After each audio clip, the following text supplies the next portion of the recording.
කොහොමද ඔයාලට අද වීඩියෝ එක ඔයාලා ඇනෝමලි ස්කෑන් එක කරන්න කලින් අපි හැමෝම ආසයිනේ අපිට ලැබෙන දිවිවිද පුතෙක්ද කියලා දැනගන්න. ඉතින් මම ඒ දේවල් ගැන කියන්නේ ඔයාලට ලැබෙන දුවේද්ද පුතෙක්ද කියලා අපිට දැනගන්න අපේ ශරීරයේ වෙන වෙනස්කම් අපි කන්න බොන්න කැමති මොනවද ඒ දේවල් එක්ක ඔයාලට තියෙන දේවල් එක්ක බලලා සංසන්දනය කරලා ඔයාට පුළුවන් මේ ඔයාට ලැබෙන්න ඉන්නේ දුවේද්ද පුතේද්ද කියලා සාමාන්‍ය මට්ටමේ තීරණය කරන්න. කියන්නේ අපි මේ දේවල් කිසිම විද්‍යාත්මක පදනමක් නැහැ. මේවා එක එක මතයන් විතරයි. ඒක නිසා මේවා හරියටම හරි කියලා අපිට කියන්න විදියක් නැහැ. මේවා 50ට 50 හරියන්නත් පුළුවන් වරදින්නත් පුළුවන්. ඒක නිසා අපි මේක ගොඩක් විනෝදෙට කියන්නේ අපි ආසයි දැනගන්න මේ දේවල් වලින් අපිට දුවේද්ද පුතේද්ද කියලා ඒ විදිහට අපිට ටිකක් ඒ පුතාද දුවේද කියලා දැනගන්න පුළුවන් දේවල් මම 15ක් ඔයාලට අද කියනවා. ඒ 15 ඔයාලා දැන් කොලේකුයි පෑනකුයි අරගෙන ඔයාට මේකෙන් කෝකද පැත්තට ලකුණු කරන්න ඔයා ඊට පස්සේ බෝයි පැත්ත නම් බෝයි පැත්තට ලකුණු කරන්න. මේ විදිහට බලන්න වැඩියෙන් මාක්ස් වෙන පැත්ත ඔයාට එතකොට තීරණය කරන්න පුළුවන් ඔයාගේ බඩේ ඉන්නේ දුවේද්ද පුතේද්ද කියලා. අපි පළවෙනි එක බලමු. පළවෙනියටම කියනවා උදේට ඔයාට වමනය තියෙනවා. ඒ කියන්නේ උදේට ඔයාට වමනය යනවා නම් දුවෙක් කියලා කියනවා. වමනය නැත්නම් පුතෙක් කියලා කියනවා. ඒක හරියන්නත් පුළුවන් වරදින්නත් පුළුවන්. සමහර අයට වමනය යනවා පුතෙක් වුණත් ඒ වගේ 50-50 තමයි බොහෝ දුරට කියනවා වමනය නැත්නම් පුතෙක් කියලා. ඊගාවට ඔයා කන්න කැමති කෑම ගත්තොත් ඔයා ගොඩක් පැණි රස කෑම වලට එතකොට චොකලට් කන්න ඒ වගේ ගොඩක් පැණි රස දේවල් කන්න ආසයි නම් පුතෙක් කියලා කියනවා. පුතෙක් ලැබෙනවා නම් ඔයා ගොඩක් මුල් කාලේදී ඇඹුල් රස දේවල් කන්න තමයි ගොඩක් කැමති කියලා කියනවා. ඇඹුල් රස දේවල් ලුණු සැරට ලුණු රස වැඩියෙන් කන්න කැමති කියලා කියනවා. තව ඔයා මස් මාළු වලට අපිරියාවක් නැත්නම් මස් මාළු කන්න කැමති නම් පුතෙක් කියලා කියනවා. ඒ විදිහට ඊගාවට ඔයාගේ බඩ තියෙන විදිහට ඔයාගේ බඩ කොමඩු ගෙඩියක් වගේ බෝලයක් වගේ තියෙනවා නම් දුවෙක් කියලා කියනවා. පුතෙක් නම් ඉදිරියට නෙරාගෙන ඇවිල්ලා පහළට වගේ පිටනවා නම් පුතෙක් කියලා කියනවා. එතකොට දැන් බලන්න ඔයාලගේ බඩ තියෙන විදිහ රවුමක් වගේ තියෙනවද නැත්නම් පොඩ්ඩක් පහළට පාත් වෙලා වගේ තියෙනවා නම් පුතේ රවුමට වගේ තියෙනවා නම් දුවෙක්. ඊගාවට ඔයාලගේ බඩේ හැමෝගෙම සමහර අයගේ තියෙනවා බඩේ ඉහළ ඉඳන් පහළටම ඉරක් මතුවෙනවා. ඒ ඉහළ ඉඳන් පහළටම ඉරක් තියෙනවා නම් පුතේ ඔයාගේ පහළින් විතරක් ඉර තියෙනවා නම් දුවෙක් කියලා කියනවා. ඊගාවට ඔයාට නිදා ගන්නකොට පහසුම පැත්තේ වම් මැලයට නම් පුතෙක් කියලා කියනවා. ඔයාට නිදා ගන්න වම් මැලයට නිදා ගන්න අපහසුයි නම් දුවෙක් කියලා කියනවා. එතකොට ඔයාට වම් මැලයට නිදා ගන්න පහසු කොහොමද කියලා ඔයා තීරණය කරලා බලන්න. එතකොට ඔයා බලන්න ආදීන දුවෙද්ද පුතේද්ද කියලා. ඊට පස්සේ අනිත් එක ඔයාගේ මගුල් මුද්ද නූලක හරි මේ මාළුවක හරි දාලා ඔයාගේ බඩ ඉස්සරහින් තිබ්බහම ඒ මුද්ද රවුමට කරගෙන නම් දුවෙක් කියලා කියනවා. ඉස්සරහට පස්සට වගේ මේ දැනෙනවා නම් පුතෙක් කියලා කියනවා.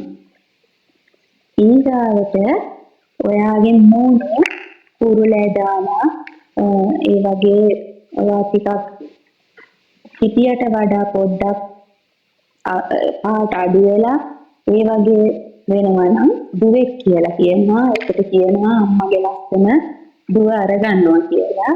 ඒ වගේ වට කුරුල්ලේ දාලා ඒ විදිහට මේ මූණ ටිකක් හිතියට වඩාත් මේ පාටින් අඩු වෙලා හිතෙනවා නම් ඔයාට දුවෙක් කියලා කියනවා. ඔයා ලස්සන වෙලා පැහැපත් වෙලා එනවා නම් පුතෙක් කියලා කියනවා. ඊගාවට ඔයාගේ බබාගේ ස්කෑන් එකේදී හෘද ස්පන්දනය බබාගේ හෘද ස්පන්දනය 140ට වඩා වැඩි නම් දුවෙක් කියලා කියනවා. 140ට වඩා අඩුයි නම් පුතෙක් කියලා කියනවා. ඊගාවට ඔයාට හීනෙන් නයි පේනවා නම් එතකොට රෝස පාටින් එක දේවල් පේනවා නම් රත්තරන් බඩු පේනවා නම් දුවෙක් කියලා කියනවා. වාට එතකොට හීනෙන් අලි පේනවා නම් පුතෙක් කියලා කියනවා. වාගේ බර සාමාන්‍යයෙන් වා හිතියට වඩා සාමාන්‍යයෙන් බර වැඩි වෙනවා. වාගේ ප්‍රෙග්නන්සි කාලේදී සාමාන්‍යයෙන් වැඩිපුර වැඩි වෙනවා නම් පුතෙක් කියලා කියනවා. බර සාමාන්‍ය මට්ටමේ නෝමල් වැඩි වෙනවා නම් දුවෙක් කියලා කියනවා. එතකොට ඊට මේ වාගේ දෙවෙනි හරි තුන්වෙනි හරි ප්‍රෙග්නන්සි එක නම් ඔයාගේ ඉන්න බබා ලොකු බබාලා ඔයාගේ බඩ එකමාට දුවෙක් නම් ඒ දුව ඔයාගේ බඩට ගොඩක් ඉන්ටරෙස්ට් නම් ඒ කියන්නේ ආසයි නාට ගන්නවා නම් මේ ගොඩක් ආදරෙන් ඉන්නවා නම් ඔයාගේ බඩට කියනවා පුතෙක් කියලා. ඒ කියන්නේ ඔයාගේ ඉන්න දුව නම් බඩේ ඉන්න පුතෙක් කියනවා.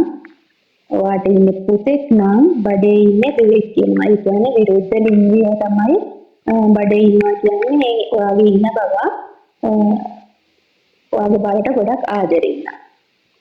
ඊගාවට ඔයාලා ගොඩක් අය බලනවා චයිනීස් ජෙන්ඩර් කැලෙන්ඩර් එක.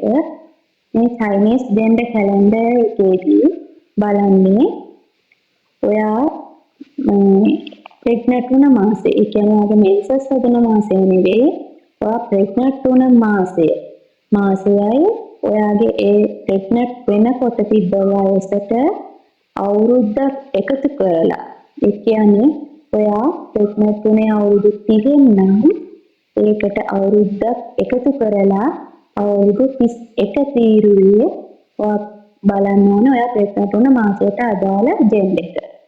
ඒ විදිහට බැලුවාම ඔයාලට දැනගන්න පුළුවන් ඔයාට ලැබෙන්නේ ඉන්නේ දුවෙක්ද පුතෙක්ද කියලා. මේක සාමාන්‍යයෙන් ගොඩක් අය බලනවා. සමහර අය විශ්වාස කරනවා, සමහර අය විශ්වාස කරන්නේ නැහැ. ඒක බලන හරිම විදිය ඔයාගේ ඇත්ත වයසට අවුරුද්දක් එකතු කරලා ඉන්න වයසට තමයි ඒ අදාළ මාසයක බලන්න ඕනේ. ඊගාවට කියනවා ඔයාට ඔයාගේ කුසේ ඉන්නේ දුවෙක් නම් ඔයා කම්මැලි නෑ. ඒ කියන්නේ ඔයාට වැඩ කරගන්න කම්මැලිකමක් හිතෙන්නේ නෑ, ඇඳට වෙලා ඉන්න හිතෙන්නේ නෑ. ඇඟට ඒ කියන්නේ සිත් එකක් තියෙනවා කියලා කියනවා. ඔයාගේ බඩේ ඉන්නේ දුවෙක් නම්. ඔයාගේ බඩේ ඉන්නේ පුතෙක් නම් කියනවා ඔයා ගොඩක් කම්මැලි වෙනවලු. එතකොට ගොඩක් ඇඳට වෙලා ඈලි මෑලි ගතියෙන් ඉඳ හිතනවලු ඔයාගේ බඩේ ඉන්නේ පුතෙක් නම්. ඊගාවට ආයෙ කියනවා ඔයාගේ යටිපතුල් සීතලයි නම් ඔයාට ඉන්නේ පුතෙක් කියනවා. එතකොට ඔයාට සීතල එහෙම නැතුව ඇඟ රස්නේ නම් කියන්නේ දාගිය දානවා වැඩි නම් රස්නේ ගතිය වැඩි නම් ඔයාට ඉන්නේ දුවෙක් කියලා කියනවා. ඊගාවට තව එකක් කියනවා ඔයාලා ප්‍රෙග්නන්ට් වෙනකොට ප්‍රෙග්නන්ට් වුණ මාසය කියනවනේ. දැන් හිතන්නකෝ ඔයා ප්‍රෙග්නන්ට් වුණේ 3 වෙනි මාසේ.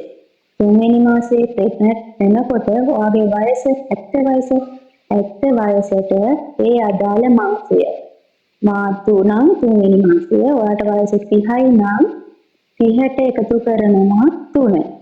එතකොට 33යි 6යි. මේන ගාන ඉරට්ටේ ගානක් නම් තනි ඉලක්කමකට එනකම් බලුවාම ඒන ගාන ඉරට්ටේ ගානක් නම් ඔයාට ඉන්නේ දුවෙක් කියනවා. ඒන ගාන ඔට්ටේ ගානක් නම් ඔයාට ඉන්නේ පුතෙක් කියනවා. ඒක බලන්නේ ඔයා ප්‍රෙග්නන්ට් වෙනකොට ඔයාගේ වයසට ඔයා ප්‍රෙග්නන්ට් වුණ මාසය, 3 වෙනි මාසය නම් 3, 4 වෙනි මාසය නම් 4. ඒ විදිහට ඒ එන මාසයට අදාළ ඉලක්කම එකතු කරාම එන ගානත් තනි ඉලක්කමකට එනකම් එකතු කරගෙන යන්න ඕනේ. ඒ ගානේ ඔත්තේ ඉරට යනවා. ඉරට නම් ගෑනු දරුවේ, ඔත්තේ නම් පිරිමි දරුවේ. ඒ විදිහට මේ අපිට බලන්න පුළුවන්. දැන් ඔයාලා මේ ටික මම 15ක් කරුණු කිව්වා. ඔයාලා ඔයාලගේ බබා කවුද කියලා බලන්න මේ විදිහට එන විදිහට ඔයාලා බබාගේ ජෙන්ඩර් බලා ගන්න පුළුවන්. මේ දේවල් ඇත්තටම හරියටම සත්‍යතාවයක් නෑ. මේ දේවල් අපි ඇනෝමලි ස්කෑන් එකට කලින් අපිට අපි ආසයිනේ අපේ බඩේ ඉන්නේ පුතේද කියලා නිකන් හරි මේ අදහසක් ගන්න.